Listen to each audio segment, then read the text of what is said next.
Welcome to another episode of Dr. Doctor, the award-winning radio show and podcast featuring your physician host, Dr. Chris Stroud. And Dr. Andrew Mullally, where we and our guests discuss relevant and health-related topics from an authentically Catholic perspective.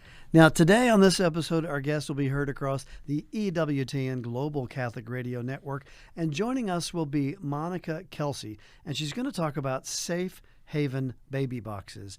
That title alone ought to garner a lot of interest by our listeners. What in the world are we talking about, baby boxes? Yeah, she's kind of a local phenomenon. I don't want to say celebrity, but she is. We're proud of her because she's from very near where we record here. And this Safe Haven Baby Box movement is really incredible.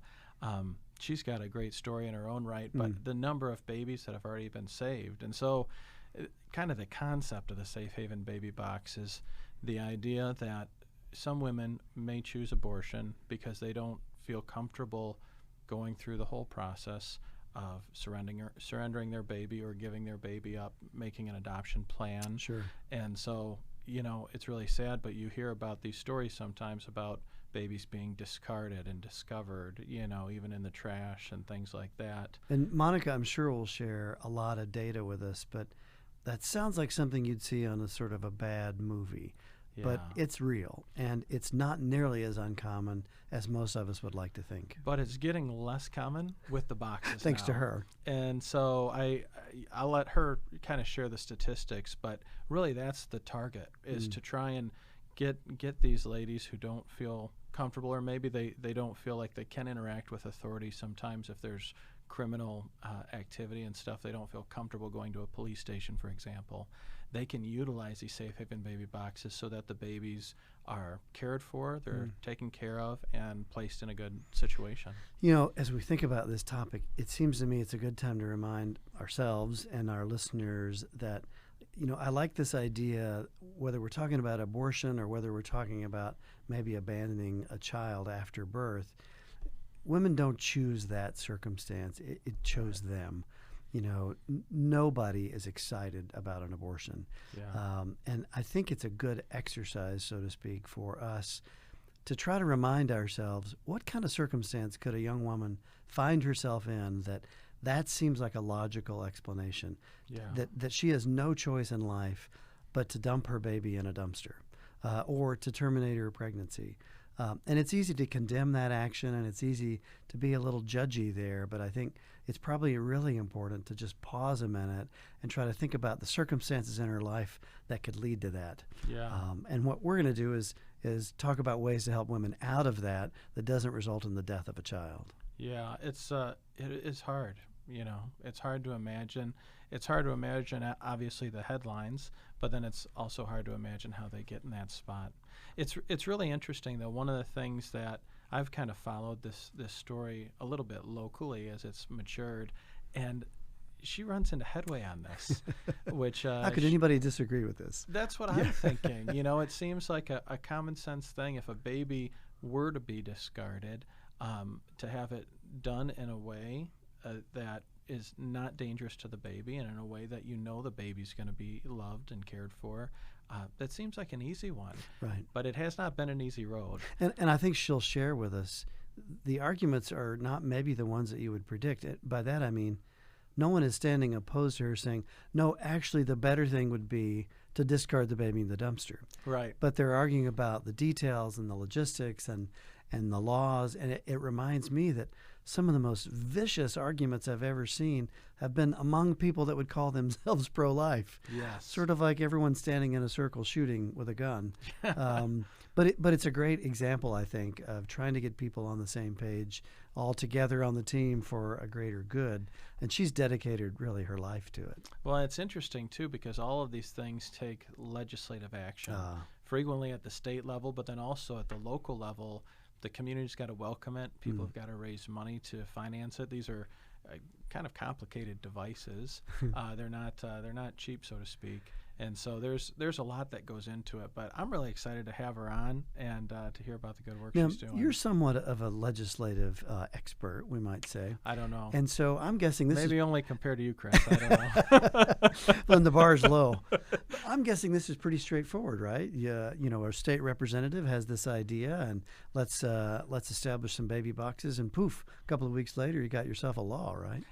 It's interesting. I mean, I first heard about this when it was trying to go through the Indiana legislature, and it was not widely accepted right off. And even from folks who are, really, I think their heart's in the right place. Just it's a different concept, and in some ways, I can see that being scary to people, but really, I think it's been revolutionary, and now it's spreading across the country. Right, but it is no small feat, as I'm sure she's going to share with us.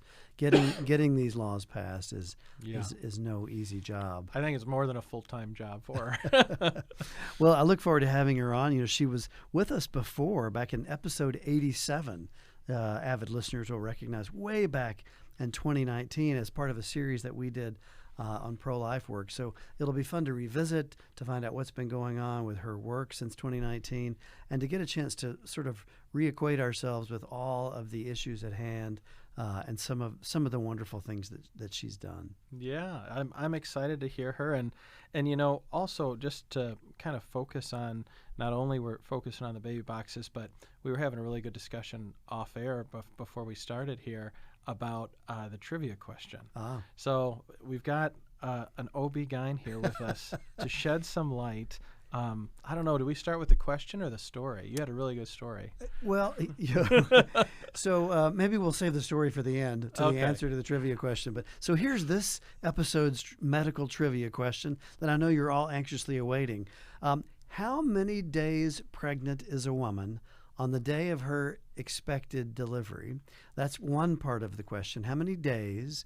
You got to do some math there. And then the other thing is that's called the EDC, the date that we're anticipating that she will deliver. The question is, what does that C in EDC stand for? So how many days pregnant are you on your due date? And the due date is also known as the EDC. And what does the C stand for? If you want to know the answer to that question, as I know you do, you're going to have to stay till the end of the episode to hear the medical trivia answer. We'll be right back after a break here on Dr. Doctor. And we are back today on Dr. Doctor with our special guest, Monica Kelsey. She is the founder and CEO of Safe Haven Baby Boxes. We had a short interview with Monica back in episode 87 in 2019 as a part of our series on pro-life work, and today we're happy to have her back for an update and a deeper dive into her work with the Safe Haven Baby Boxes. But we don't want to give too much of her amazing story away. I know we were talking about her a little bit in the first quarter. Monica, welcome back to the show. Hey, thanks for having me. I appreciate it. Yeah, thanks for spending some time with us. So, before we get into a lot of the questions that we're just dying to ask you, maybe for listeners that aren't familiar with Safe Haven Baby Boxes, you could give us a bit of the story and bring us up to the current day. Absolutely. So the Safe Haven Baby Box is an extension of the already existing Safe Haven law that's been around in the state of Indiana since 2001. And basically that law says that any parent who doesn't want or can't care for their newborn child can walk into any fire station, police station, or hospital, hand their child to a person or a worker there, turn around, walk away, no questions asked. The baby box takes the face-to-face interaction away and allows a mother to still choose a safe option for her child, but doing it anonymously through an electronically monitored baby box. These baby boxes are heated. They call 911 on their own. So mom places baby inside, baby's pulled from the other side by a firefighter, a paramedic, or a hospital staff if the baby box is at a hospital. And the average time for newborns in our baby boxes are right at 2 minutes. So it's pretty quick, but it allows the mom to still do the right thing. Now, Monica, you referenced Indiana law, and I know that you're much bigger than our local interest here. So is that that sort of safe haven law, is that common in other states? 30 days is common, but there are some states that allow only 3 days, some states that allow only 7 days.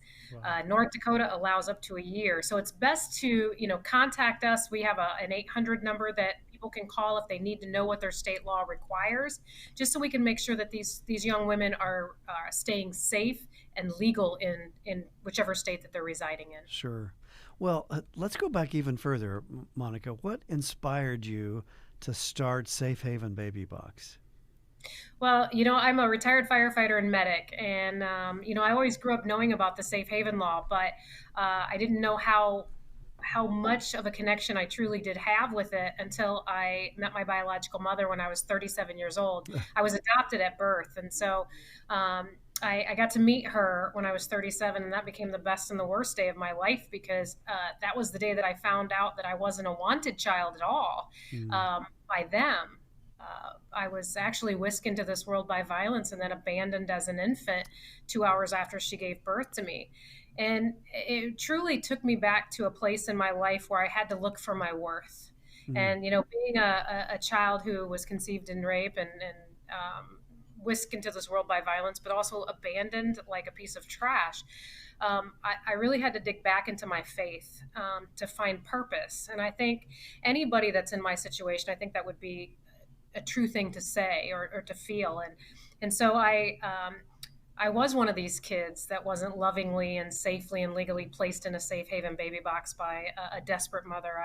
I was literally thrown away like trash. And so I stand on the front lines of this movement now, ensuring that these kids have a safe place to fall and their mothers have a safe place to take them so that they're protected as well as the child. Well, I know it might be just a little off topic, but I'm certain that listeners just can't stand the thoughts of me not asking you, what must that have been like to not only realize that you were adopted, but to come and to know these circumstances? That had to be a remarkable experience. Growing up, I always knew that I was adopted, so it was Sure. never a shock or a day that I found out, because I never knew a time that I didn't know. Right. And so I always grew up being told that my birth parents were young and loving, couldn't care for me, so they placed me for adoption. So I grew up thinking I had a fairy tale family waiting for me when I turned 18. And that's what my adoptive parents were told, and that was to protect me. And then when I met her, honestly, it was devastating, because it showed me a part of my life that I didn't want. I didn't want this to be my life. I joined the United States military. I was doing everything in my life that I thought was right. And this just felt like I was going backwards a thousand times.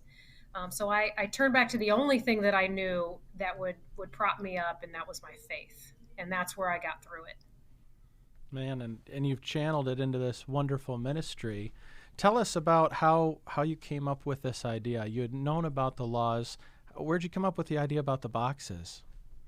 Interesting story. I was in South Africa on a speaking tour with a friend of mine, and we spoke 16 times and 14 times in 16 days. And we spoke at a church in Cape Town, South Africa. And it was and I always say that this is just a God-driven, a Christ-driven ministry, because there's hundreds of churches in Cape Town, South Africa. And I happened to be speaking at the only church that had a baby safe. And so as I'm walking through the corridor, I'm looking at this thing in the wall going, what is this and what is it used for? And they said, well, women come here at night when they don't want their child, they'll place their child in this box, and the box will call the pastor's cell phone. And just think if he missed that call. Yeah. And when then he comes down to the church and he rescues the child, and then somebody from the church adopts the child. And I'm like, shut the front door. Like, is this really something that works? And they had saved 7 lives that year. Wow. And so on the flight back from Cape Town, South Africa, on a Delta napkin, and y'all know the best stories come from a Delta napkin, I handwrote my version of the baby box and then brought the idea back to the States and started the uphill battle of implementing it. Yeah. Wow. We were talking a little bit in the first quarter about, this has been a challenging idea to some people, even in the pro-life movement. Yeah. Why is that? It's hard to wrap our minds around. Yeah, help us understand who could ever oppose you.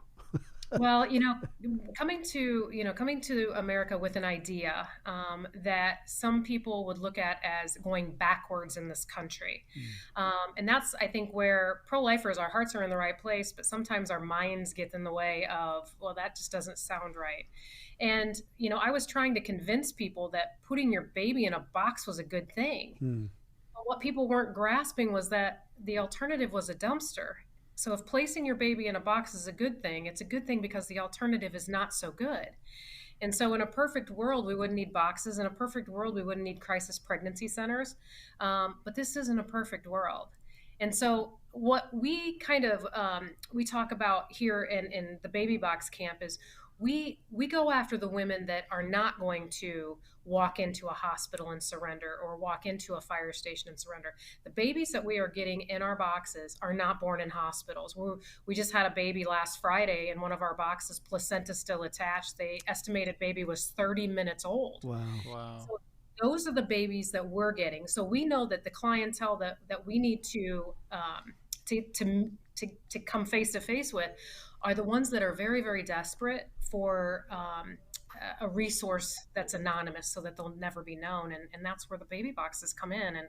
And I hope people can kind of see around the baby boxes, because not only are we supporting babies being safe, we're also supporting their moms. We run a 24-hour hotline where, and you know this, you helped us in the first year that I became a nonprofit.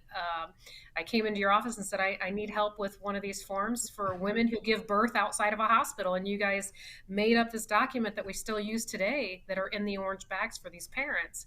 And so we want people to understand that we're not just doing this for the infants, we're doing this to protect the mothers as well, because if a mother places a child in a dumpster, which we see every 3 days in this country, Wow. they're going to prison. And if that child dies, they're going to be in prison for a very long time. I wonder if people would oppose you because just it's impossible to actually think that a mother could put the baby in the dumpster. So when you say that's the alternative, maybe that's just so horrific that they think that's actually not an alternative. So therefore, the baby box is a bad idea, because I think it's hard for the average person to imagine that a child could actually find that fate. But like you said, it happens every 3 days, doesn't it? Yeah, well, and we just had in Cleveland, Ohio, twins found in a trash can behind a house. The parent, the mom, was found, and she's 16 years old. Oh, And so man. this is happening every 3 days. We have to do more. What I don't know if you've had some data, but what drives this importance for the anonymity that drives these folks to not surrender their baby in a different way? Well, every situation is different. We do hear from a lot of these parents after they surrender, which is kind of mind-boggling, honestly. They call us anonymously, which is fine. We'll give them services anonymously. But, some of these babies have drugs in their systems and they have kids at home. And if they go into a hospital and they give birth, chances are the baby's going to be taken away and probably the kids in their home. They know this. Some of them have had warrants out for their arrest. And so there's so many different situations that come into play. But we've also had young moms. We had a 17-year-old girl last year that surrendered in one of our boxes. Baby was healthy, no drugs in their system. She birthed at home in the middle of the night, cleaned baby up, went to the baby box, dropped him off at 8:01 a.m., and then went to school. And so it's every situation is different, but I'll tell you, their hearts, though, that's the biggest thing for me is I see their hearts. And these babies that are coming to these boxes, they're not just dumping their kids. They're choosing something better, basically saying, I want what's best for my child, and it's not me. And this is all I have left. And if that's all they have left, it's enough. Well, when we met you way back in 2019, that was pre-pandemic. We should date everything accordingly. Yeah. But I believe that you said there were 15 boxes in 10 states. So bring us up to date now with your numbers. We currently, I'm not sure if I said 10 states back in 2019, I probably misspoke on that one. Or I could be misquoting too. We now have 149 active boxes we're getting ready to launch in our 11th state. Oh my goodness. Oh, wow. Wow, that's impressive. Man, and tell us how has this gone? I know legislatively there's a process there that's not always smooth to get these approved for the state, right? I'll tell you, Florida, this past legislative session is one to kind of put out there for the books. They passed a 6-week abortion ban in the state of Florida, but then blocked a baby box bill. So now, and as a pro-lifer, I've been praying for women to carry children like myself, to term and then have an option available for them. And here now Florida is forcing these women, again, I agree with, but now they're not wanting to give another resource to parents who carry these children. And it was Republicans, conservatives that blocked this bill. What do you think the basis of their opposition was? Um, Honestly, it's they want a woman to walk into a hospital or a fire station. Oh. And it's interesting because that legislative session, they had 2 abandonments in the same county. One was found deceased, one was found alive. Wow. And it's like we can continue to talk about the safe haven law being around for 20 years, and 20 years ago it was enough. Today it's not enough. And if you continue to do the same thing over and over and expect a different result, that's insanity. That's just insane. We have to change with the culture. It's the same thing with the pro-life movement. If we're going to change hearts and minds, we've got to change with the culture. And same thing with baby boxes. We've got to address differently sometimes. And in 2023, the generation that we're raising today is not the generation that was around 22 years ago. It sounds like a fundamental disconnection between a feeling of what is versus what ought to be, which in this type of work is always a challenge.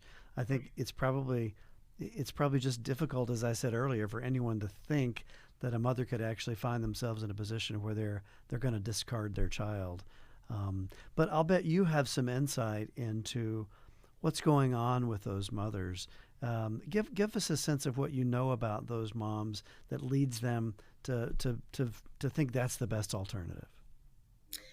Well, there's so many stories. We've had 31 babies in our boxes. We've had 10 babies this year alone. And Wow. I would say probably 3/4 of those parents contact us afterwards. A case this year that was highly publicized in Benton, Arkansas. We just had another surrender in Benton, Arkansas, and the mother left a note. And the note said that she had drove 7 hours to get to that baby box, and she came from a state that didn't have any. Wow. And so she contacted us a couple of days later asking if her baby was safe and if her baby was healthy, which is very common for these moms to call us and ask. And, Wow. and for her to drive 7 hours to get away from anyone that would have known her, that speaks volumes about how far she would go to protect her child and to protect herself. Wow. So that's one. And then a couple days after that, we got another baby in the same box in Arkansas. So that parent has not contacted us yet, but there's another story that I'd like to share with you. And this was back a few years ago. I think it was probably around the time we spoke the last time. This parent utilized one of our baby boxes, and she called us, I think it was 21 days later, looking for resources, which is counseling mostly that these moms need and want. And we put her in counseling. She is now a volunteer for our organization. Oh, wow. And so I was sitting with her eating dinner a few months ago, and I, and it was just casual talk. I said, hey, if you sat there in the parking lot of that fire station and you watched them walk around that firehouse for a half hour before you placed your child in that box, I said, why didn't you just walk in and hand your child to one of them? And she said something that was so profound. She said, I didn't want them talking me out of a decision that took me so long to make. Wow.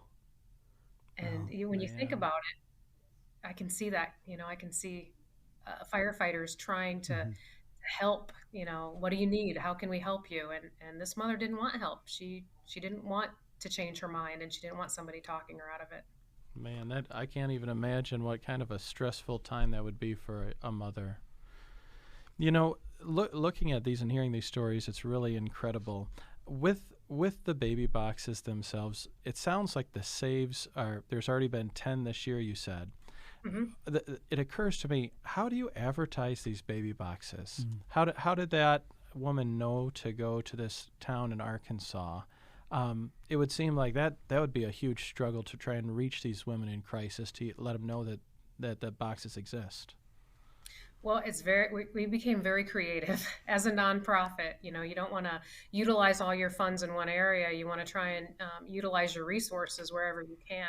And 2 years ago, my board said, Monica, I want you to just try and do a video on TikTok about the boxes. And I was like, oh, I don't know about TikTok. All right. You know, I was thinking that, you know, I'm 48 years old. I don't really want to do a TikTok, but I thought, you know what, I'll do it. And they had a I mean, they were great because they said, you know, if we need to reach the women of the age that are utilizing our boxes, it's the women that are on TikTok and the men that are on TikTok. And so I did the first video. It got 28 million views. Oh my gosh. Wow. And one of our views just hit 49 million. And so 49 million people now know about the baby boxes simply because we're standing in front of a baby box telling people how to utilize it. Wow. And so, you know, so social media is absolutely huge. We also, which this has never been done, even when the safe haven law was passed 22 years ago, locations wasn't advertising their saves. Well, if you want people to know that it works and that we support these parents, we have to tell people that people are using them. And so when a baby is saved in one of our boxes, we go to the media, and some people criticize us for this, but you have to look at the big picture. There's three reasons why we go to the media. One is education. We have to educate the people that are watching this good story of this baby being saved, but also educate them on the safe haven law. And then two, let them know that this box worked exactly as it was designed to. This infant was in the box for 2 to 3 minutes max, and that this baby is being taken care of and it's going to find a forever home. And then the third reason why we do it is so that we can talk directly to the parent, because she's probably not been thanked. She's probably sitting by herself telling no one what she had done. Sure. Just in depression state. And so we talk to her directly and tell her how proud we are of her and that she can reach out to us. And I think that's one of the reasons why we get a lot of calls from these parents after they surrender, is because they see our hearts after the surrender and us telling them how proud we are that they kept their child safe, because they had all these other options and they chose a safe one, and we should be proud of them. Wow, Monica, we couldn't be more proud just listening. That's beautiful. This is a great time to take a break. I know we have a lot more questions that we want to get to with you, and we'll do that right after the break here with Monica Kelsey on Dr. Doctor. And we are back on Dr. Doctor, talking today with Monica Kelsey, founder and CEO of the Safe Haven Baby Boxes. Monica, if you could tell us kind of just the step-by-step, a woman brings a baby to the box, how does it work and what happens from there? Well, all a woman has to do is walk up to one of the Safe Haven baby boxes, open the door. There's an orange bag with resources in it for her. Take the orange bag, which will just kind of fall out. Place her unharmed newborn inside the baby box, shut the door, and walk away. That's really then I know people are wondering, but this is completely anonymous, right? It is. We actually have the location sign a contract stating that they will not put any cameras on the baby box on the outside. Now, they can have a camera on the inside on the infant at all times in case they want that, but they cannot have it on the outside. So it is 100% anonymous for this parent. But all she does is place her child inside and walk away, knowing that the box is going to call 911 on its own. And then basically fire and medical personnel arrive to the baby box in right about 2 minutes. Some locations it's a little bit longer, about 3 minutes. But they take baby to the hospital. Baby is evaluated by a physician and then placed in the custody of the Department of Child Services in some states, or placed with an adoption agency in other states. And then they go about terminating parental rights and doing the adoption for this child. And is the mother ever involved again? I mean, is she going to be contacted? Is she going to be traced? Is any part of the system, so to speak, going to interact with her during this process? No, not unless she comes forward and initiates that. We have had one parent come back that placed their child in one of our boxes, and she was successful in regaining custody of her child a few months after she had placed him. But we will not go looking for you. The only way that we would, or the authorities would, is if this child is abused. If this child is unharmed, you can walk away knowing that we'll take it from there.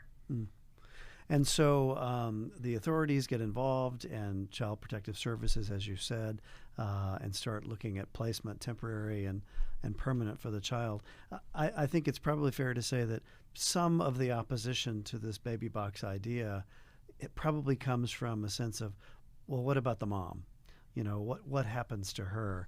I know in my practice, unfortunately, we encounter postpartum depression, sometimes even postpartum psychosis, and we've done episodes on that. So help us understand what resources are available to the moms in the days, weeks, and months that follow her surrendering the child. So in that orange bag that I was talking about that falls out of the baby box when a woman places or a man places their child in one of our boxes, that box, that orange bag has resources in it for mom. And it gives an outline of what to look for after giving birth, because again, our babies aren't born in hospitals. They're home births mostly. Yeah. And so we want them to make sure that they're medically taken care of, and they can call us. We have a nurse practitioner. We actually have a doctor on our board of directors that will talk with them over the phone, or we can refer them to an emergency room. And there's also counseling services that we offer on our hotline that's in that orange bag as well. So she can do that anonymously from the safety of her own home. Just so that she has someone to talk to. And then there's also trafficking information in that orange bag in case a woman feels like she's being trafficked. But we try to give parents as much resources as we can, but they have to want the resources in order for it to work. I mean, we have some parents that never come and get any resources, and then we have some parents that come back and are still in counseling with us, and we're okay with that. But the Safe Haven law was passed to protect the child, and we've taken it one step further and tried to protect the parent as well. That's remarkable. I know often in the pro-life community, in some of our discussions, we can be accused of being a bit focused, hyper-focused on the child and ignoring the mother, which I think is a ridiculous argument. But you're a great example in your program that, by design, you're set up to try to provide care and service to the mother as well as the child. It's good, I think, for listeners to appreciate that. And maybe now's a good time on air too to just get that hotline number. I know it's mostly for women who do surrender themselves. Would that be useful to other listeners potentially? Any parent can contact us. We will give options. We'll never tell you that a safe haven surrender is the best option for you. What we're going to tell you is what's available in your area, whether a parenting plan is a good option, an adoption plan is a good option, or if you can't do either of those, then a surrender would be your next choice. But calling the hotline will get the resources and get the information so that this parent can make a good choice for them. Because we don't want to tell them what to do, because then they'll regret it for the rest of their lives. We want them to have all the information so that they can make a good, informed decision about what they want to do. Yeah, that's great. And so what is that hotline number? Yes. I guess I should have said that, huh? It's 1-866-99-BABY-1. And it's 1-866-99-BABY-1. And we get calls from every trimester of pregnancy, first, second, and third. And the first and second trimester pregnancies, we refer them to Option Line, because that's not our specialty. We're not going to try and reinvent the wheel for someone that's just trying to decide at that early on what they can do. We try to get somebody in their area that can walk alongside them. But we do take care of the women in their last trimester, or they've just given birth, or they've just placed in our box. That's our specialty. That's where we focus the most of our hotline calls on. What I guess one of the things that we've talked a lot about on this show are changes since Roe v. Wade went down. Sure. Have you seen anything change in the safe haven movement since the fall of Roe v. Wade? And it's crazy because the pro-life movement, there is a divide in the pro-life movement. I think all of us can agree. The same thing with the safe haven movement. There is a divide in the safe haven movement, and some are on one side and some are on the other. And for us, I don't care what side you're on, this child is born. We can discuss about baby being in the womb, but this baby is born. This is going to go in a dumpster or a trash can or a box. And so, but with Roe v. Wade being overturned, I can't say that I've seen a difference, but we've never had a time in our history where there wasn't abortion available at every street corner and there was a safe haven law. Now we're kind of an uncharted territory where there is a safe haven law, but you can't get an abortion in every state. So this is a record year for us, though. Like I said at the beginning, we've had 10 babies this year, and we've never had 10 babies in 1 year, and we're only halfway through this year so far. Wow. So could it be, because of Roe v. Wade? It could be, or it could be because we've installed 50 more boxes over the last 12 months, or we've entered more states.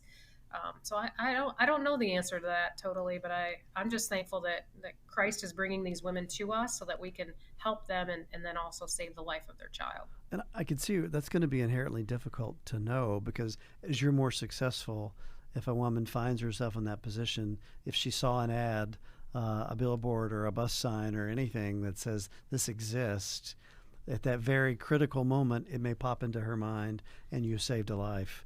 And that's going to be a hard thing to ever track scientifically, isn't it? Ever since the TikTok video, right? Exactly.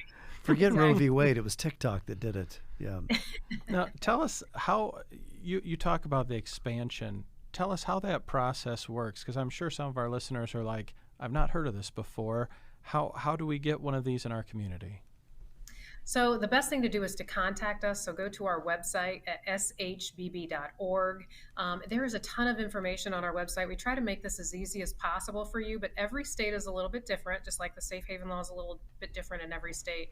But you can contact us and request an informational packet, and it will literally give you a step-by-step guide as to how to implement this in your state or just in your city and town.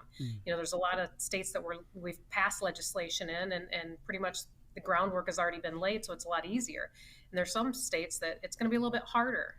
So my recommendation would be, don't think it's going to happen overnight, because it's not. It's going to be a little bit of work, but I promise you at the end it will be worth it. And that's great. And do you guys get, I guess, as this expansion has occurred, is it mostly individual communities coming to you guys saying, hey, we want one? Or are you guys targeting certain areas that are, geographic deserts where there's not a box nearby? We're getting contacted from almost every state in this country. We're not actively going out looking for people. We're actually 19 boxes in the queue right now, which means we have 19 more to build before. And so we can't keep up with the demand that we have, but mostly it's locations calling us, fire stations calling us, community leaders calling us. If they've had an abandonment in their community, they're calling us. They don't want to have an abandoned baby problem. They don't want to pull another baby from a dumpster. Hobbs, New Mexico is a perfect example of this, that Alexis Avila last January tossed her newborn in a dumpster in Hobbs, New Mexico, and this baby was in a dumpster for 6 hours. He was found alive by dumpster divers. And I just in May blessed a baby box in Hobbs, New Mexico. They don't want to pull another baby from a dumpster. Wow. They want to offer this resource. And so that's really the communities that are contacting us are the ones that want to be proactive or the ones that are being reactive. It's interesting. I think you mentioned earlier, in a perfect world, we wouldn't be having this discussion because there'd never be a baby in a dumpster. In a perfect world, we wouldn't need forgiveness. So it's not perfect, is it? Right. So I can see the argument, I suppose, but I think we have to realize that evil is not going away. That need, so to speak, to separate from a child is not going away, and you're offering a safe and humane, productive way to do that. But it really is amazing the growth that you've experienced. If you sort of fast forward to the logical conclusion of your work and you remove every obstacle and you're wildly successful, what does that look like across the country? My goal for this organization is to one day never find an abandoned baby in this country, that we are finding these babies in our boxes, and that we are changing the hearts and minds of these parents to not place their children in a harmful place. And then turn the keys of this organization, this 501c3 that I've built from the ground up, to one of the kids that came through our program so that they can take it from here. That for me would be full awesome. Yeah. So from an abandoned baby illegally to an abandoned baby that was safely surrendered in one of our boxes, running it, when they turn 18 or whatever, I think that would be just full circle for me. But definitely making sure that babies are being saved and no baby is being left behind is truly my goal. And obviously, for when I get to heaven, the gates just be wide open. Yeah. I'm no expert, but something tells me they just might be. I'm praying. It's a long road down here, and it's bumpy. Now, I'll bet there is a listener right now paying attention that has an idea, maybe an idea like you had after visiting that church in Africa. What would you say to that sort of charitable entrepreneur, so to speak, about overcoming obstacles and realizing this dream and all of this great work that you've done? Well, anybody that's read my book, and I'm going to selflessly put a push out for my book here. Excellent. It's called Blessed to Have Been Abandoned, the story of the baby box lady. It's available on Amazon, but I go through my life and show you the ups and the downs of what I've been through and where I am today. And when you get to the end of the book, you'll realize that I have taken every negative situation that has ever happened in my life and I have turned it into something good. And I think Genesis 50:20 is kind of a great scripture to talk about. You know, you intended to harm me, but God intended it for good to accomplish what is now being done, the saving of many lives. You know, and in my book, I also talk about the death of Casey, you know, my son going to prison and turning that into something positive. But I think at the least of it, if you have an idea and it is Christ driven, you know, every day you get up, you dress up, and you show up. No matter how bad it is, you still get up, you still dress up, and you still show up because somebody out there needs you to show up. And if it is Christ driven, that door will open every day for you, and you'll be able to walk through. Man, that's awesome. I love it. I think one of the big things you'd mentioned several times is, you know, changing hearts and minds. You used that phrase a couple of times, and you mentioned the lack of success in Florida this year. For our listeners in Florida, what can they do? How do we change hearts and minds of maybe our legislatures, maybe our legislators, our neighbors who have not heard of it or might not understand it? What's your strategy there? Because I know you've done this a few times already. Well, I actually put a box in Ocala, Florida, without the support of the legislator, and we had a baby there in January of this year. And so I'm going to continue to put boxes in. There's nothing in their state statute that says I can't put them in, and so I'm going to put them in with the help of Christ and the help of the support of the people who want these boxes, because government money doesn't pay for these boxes. It's individual people and foundations, private foundations that are supporting us. And so we just signed another contract for Florida. So regardless of what they do, we're going to continue to move forward and save the lives of these kids that Florida is losing, just like this year, you know, to abandonments this year alone. They've had 25 abandonments since 2017. And if they think that they're getting this right, they're crazy. You know, and so we're not going to stop and let somebody tell us no. If you know anything about Monica Kelsey, don't back her in a corner, because she will figure out a way to continue to move forward. Monica, repeat that statistic that you said this year alone for abandonments. For the entire country or just Florida? Well, yes. So Florida has had 2 abandonments this year, and since 2017, Florida has had 25 abandonments. Wow. So 25 babies have lost their lives. Now Texas, just to tell you a little statistic on Texas last year lost 33 babies. Wow. And so it's a baby every 3 days in America, and if it's not happening on your back doorstep, you don't know. And so we're trying to bring awareness to the fact that this is happening and we have to do something, and sitting quiet is it's not an option anymore. And so we're going to continue to move forward. And of course, sadly, those babies that you talked about being lost, those are the ones that we know about. Unfortunately, there could be many more that we never hear about, that are never discovered. They say for every one that is found, there's 2 that's not. Wow. I don't know where that statistic came from, but I read it in one of the articles. But even if for every one found, one is not, that's just too many. For every one found, that's too many. So we have to do more. Yeah, that's profound, and the work sounds amazing.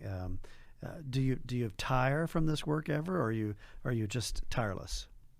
I was in a fire station last night, and I didn't get home until 1 o'clock. I still train fire personnel, hospitals, schools. I'm in schools still, and last night I didn't get home till way late. It was 2 o'clock when I finally got in bed, and then I was back up to work at 8 o'clock this morning. It's tiring. It is very tiring, but how blessed am I that Christ chose me for this role. So I'll get up, I will dress up, and I will show up every day, because I know somebody out there is relying on me to do that. Well, really I feel like we've been blessed to have you on the show, and you make me want to dress up and show up. That's truly impressive. I mean, you're actually saving lives, and you can even document all the lives that you're saving. I think Andrew and I, in our medical practice, A lot of times we never know if we've had an impact at all, but you know exactly by the babies that you get to hold that you've saved a life, and that's really impressive. That is really cool. I know there's people out there who want to help. You had mentioned government money doesn't pay for these boxes. Yes. How much does a box cost to install? And Yeah, get it a all listener set is up? listening right now and says, I like this lady and I want to put a baby box in. I'll pay for it. How much should they make the check for? So if somebody wants to do like a complete program, the installation, the box, the alarm system hookup inside the firehouse, we're talking right about $15,000. Hmm. You know, some of our boxes though that these donors have paid $15,000 for have already had 3 babies in them. Wow. And so how much is a life worth is what I always say. And so you're right, government money does not come into play at all. And there's a reason for that, because if I want to pray with a mom, I'm going to pray with a mom, and no government official is going to tell me that I can't. Amen. So I take that very seriously. But if somebody wants to support us, there's a lot of ways to do that on our website. You can sponsor a bassinet, sponsor a medical PEDS bag for our fire stations, sponsor a box. You know, the $15,000 would sponsor an entire box for a firehouse so that they don't have to worry about fundraising. We also sell gear, you know, tumblers, anything. I mean, anything that you can possibly think of, we are doing to make sure that these babies have a safe place to fall. I love it. Well, Monica, we can't thank you enough for joining us again on Dr. Doctor, and I can't wait to have you back again to tell us how many more lives that you've saved. But it's been an honor talking with you, and God bless you and your terrific work. Well, thank you. I appreciate it. And thanks for having me again, guys. Thanks, Monica. And we are back on Dr. Doctor after that great interview with the answer to the medical trivia question. Chris. Listeners are dying to know this. So how many days pregnant are you on your due date? And we date that on the first day of the last menstrual period. So if you say your due date is July 1st, then on July 1st, it will have been 280 days since the first day of your last menstrual period. That's 10 months. It's not 9 months. Yeah, what's the deal with that? I don't know where the 9 months I've been doing this 30 years. I don't know where the 9 months, because 9 is 36 weeks. As you know, that's premature. Yeah. So one's due date is not 36 weeks. One's due date is 40 weeks. Or 10 months.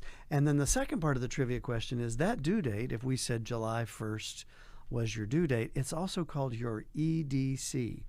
And that stands for expected date of confinement, which is a strange word there. I was going to say celebration No. or challenge. All kinds of things.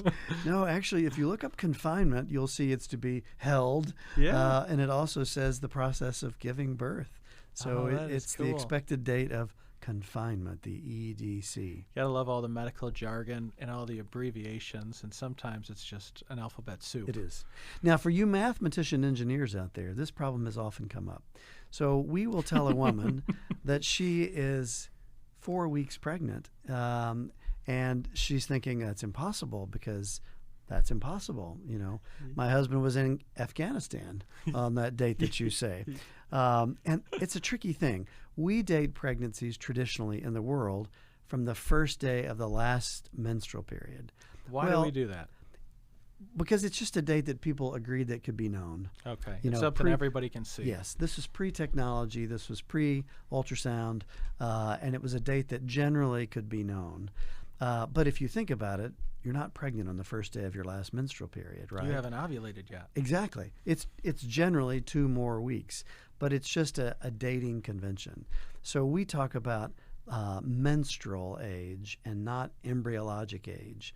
So when we say that you're 4 weeks pregnant, the embryo has only existed for 2 weeks. And that's tricky. But if you're trying to explain honeymoon pregnancies to your grandparents, keeping that math in mind just might come in handy. Yeah, that I can only imagine the different stories you have around that. Well, while you're explaining things to your grandparents, you should explain some things about Safe Haven baby boxes. Yeah. And I think that was just a terrific interview. I love her energy, and I love the amazing work that she's doing. But for our top 3 takeaway, I have to have as my first one, I just love the get up, dress up, and show up. Not only is it nice poetry, but if you think about it, that's great advice for about anyone trying to do about anything. I mean, it's been said that just showing up is more than half the battle, and she clearly kept showing up despite a lot of adversity. Oh, yeah. Well, especially when you're talking about big things. If you say, I'm going to start this safe haven program that doesn't exist and make these baby boxes and get them everywhere, that's intimidating, but you can see God's hand in it. I'm guessing you're going to go all biblical on your top 3. Well, Chris, because I like the Bible. So my number 2 there would be the quote that she brought in from Genesis with Joseph and the famine. She said, "As for you, you meant evil against me, but God meant it for good, to bring it about that many people should be kept alive as they are today." And that's beautiful. I mean, really, that's the story of her life. She had mentioned her book, Blessed to be Abandoned. I think people would find that very interesting. Yeah. And her story is really unique. She's been prepared. She's been made for this work. Yeah, it is remarkable. I think of Father Dan Scheide often talks about or uses the example that you were made for exactly this moment, whatever this moment is. And listening to her talk, I feel like she was made for this moment. Yeah, it's beautiful. Pretty inspiring. I mean, there's some goofy stuff going on in our world right now, but I feel like I'm a better person for listening to her because I think life is winning and some good things are happening. It's nice to get good news. It doesn't sell newspapers and it doesn't make you tune in all the time on cable television, but this is good news, and it's organic and it's growing. So it's the ultimate good news. So some better news. We want to thank you, listeners, for joining us on another episode of Dr. Doctor. You can find this episode and all of our episodes on our website, drdoctor.org. You can just click on Episode Archive at the top, and you can search our over 300 episodes should you desire. And I was just informed yesterday that my parents checked out the video version of the podcast. So we've had one view, at least. At least one. We do have a YouTube link on our homepage where there's a video. We've got a really cool studio. Please check it out on drdoctor.org. We also have a spot that you can submit a question and an idea for a future show topic, which we love good ideas. So absolutely. Check it out. Well, I'm Dr. Chris Stroud. And I'm Dr. Andrew Malawi. And we're signing off until your next dose of Dr. Doctor.